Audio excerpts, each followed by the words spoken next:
जय हिंद दोस्तों, स्वागत है आपका अपने YouTube चैनल में। दोस्तों, आज के इस वीडियो में सीखेंगे हम लोग डिस्काउंट निकालना। जैसे कोई वस्तु खरीदते हैं तो उस पे दिया होता है 10% छूट है, 20% छूट है। तो किस प्रकार से निकालते हैं कि कितना हमें मूल्य पे करना है। जैसे मान लेते हैं एक बुक है, एक बुक का मूल्य दिया है 380 रुपये और उस पर छूट है 20%। तो कितना रुपया हमें देना पड़ेगा, चलिए समझते हैं। एक बुक का मूल्य कितना कह रहा है, 380 रुपये, उस पर छूट है 20%। तो 380 और कह रहा 20% छूट है, यानी कि टोटल मूल्य कितना होता है कोई भी 100%, तो उसमें से 20% छूट है, यानी कि हमें देना कितना है 80% मूल्य सिर्फ देना है। टोटल 100% था जिसमें से 20% क्या है डिस्काउंट, तो हमें देना है 80%, यानी कि हम निकालेंगे 80% का वैल्यू। 380 इंटू 80 और परसेंट का मतलब बटे में 100, परसेंटेज हटाएंगे तो बटे में 100 हो जाएगा। अब इसको सॉल्व कर लेंगे और मल्टीप्लाई करेंगे, जितना आएगा वही हमारा एक्चुअल मूल्य होगा। तो एक जीरो से एक जीरो कैंसिल हो जाएगा और एक जीरो से एक ये जीरो। अब बचा कितना 38 इंटू 8, 38 इंटू 8, तो 8 अठाई 64, 64 का 4 बचा 6, 8 तियाँ 24 और 6 30, यानी कि हमें जो मूल्य देना है उसे कितना देना है 304 रुपये, 304 रुपये। यानी कि कोई वस्तु अगर एक बुक 380 रुपये की थी जिस पे 20% क्या था छूट, तो हमें कितने रुपया 20% छूट देने के बाद कितने रुपये देना होगा 304 रुपये। अगला क्वेश्चन देखते हैं। दिया है एक चेयर का मूल्य 4500 रुपये है और उस पर छूट है 15%, तो हमें कितना रुपया छूट होने के बाद पे करना होगा। तो चेयर का मूल्य कितना है 4500 रुपये, 15% छूट है यानी कि 100, टोटल मूल्य कितना होगा 100% माइनस 15%, तो हमें देना कितना है 85%, यानी कि हम निकालेंगे 85% का वैल्यू इंटू 85 अब बटे 100। 2 जीरो से 2 जीरो कैंसिल, बचा कितना 45 इंटू 85। अब इसको मल्टीप्लाई करेंगे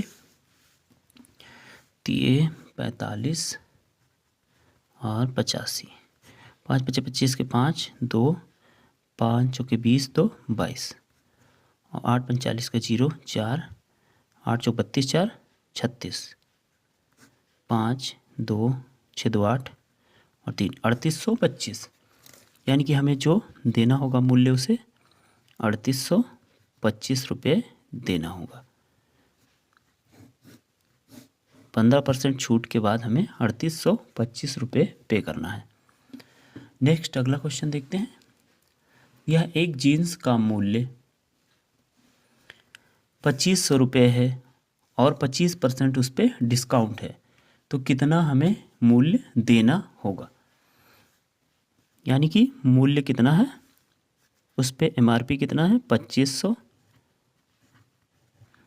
और डिस्काउंट कितना है 25%।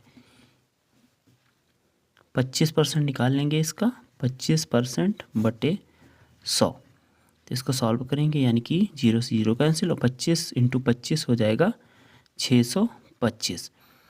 अब टोटल मूल्य कितना था 2500, इसमें से 25% डिस्काउंट हो गया, यानी कि ये 625 रुपये जो आया है इसको हम MRP से माइनस कर देंगे।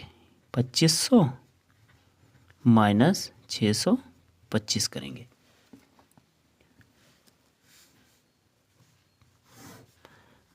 पच्चीस सौ 625, 10 में से 5 गया 5 बचा, यहाँ बचा 9, 9 में से 2 जाएगा 7 और यहाँ हो गया 14, 14 में से 6 जाएगा 8 और यहाँ बचा 1, 1875, यानी कि 25% डिस्काउंट देने के बाद कितना हमें पे करना होगा 1875। अब इसको डायरेक्ट भी निकाल सकते हैं, यानी कि 25% डिस्काउंट था तो हम डायरेक्ट निकाल लेते हैं 25% की माइनस करने के बाद 75% की वैल्यू। यानी कि कोई वस्तु क्या होती है 100% अपने आप में होती है, माइनस क्या कह रहा 25%, तो बचा कितना 75% हमें देना है, यानी कि 75% का डायरेक्ट निकाल लेते। मूल्य दिया था, जैसे दूसरा तरीका समझते हैं, जैसे दिया है 2500 और इस पर 25% डिस्काउंट है, यानी 25% तो कम हो गया, तो हम निकाल लेंगे डायरेक्ट 75% का वैल्यू, 75/100। तो इसको सॉल्व करेंगे तो ये हो जाएगा 25 तियाँ 75 और 25 चौके 100, 25 तियाँ 75, 25 चौके 100, तो ये 2500 और बटे 2500 इंटू 3/4, 4 से काटेंगे तो 4 छंग 24, 4 छंग 24 और 4 दूनी 8, 4 पचे 20, 625 बराबर 625 इंटू 3, तो ये हो जाएगा 3 पचे 15 का 5 और 3 दूनी 6 और 1 7 और 3 छंग 18। देखिए इतना ही उस प्रकार निकालने पर भी आया था और ऐसे भी 1875 रुपये आ गया। दोनों तरीके से निकाल सकते हैं, या तो आप ये कर सकते हैं कि 25% पहले निकाल के माइनस कर दें इससे, तब भी निकल आएगा, या फिर 25% यानी कि 100% में से 25% घटाएंगे तो डायरेक्ट आप 75% की वैल्यू निकाल लेंगे, तब भी उतना ही आंसर आएगा। तो दोस्तों वीडियो अच्छा लगा तो प्लीज़ वीडियो को लाइक करें, चैनल पर नए हैं तो सब्सक्राइब जरूर करें। जय हिंद, वंदे मातरम।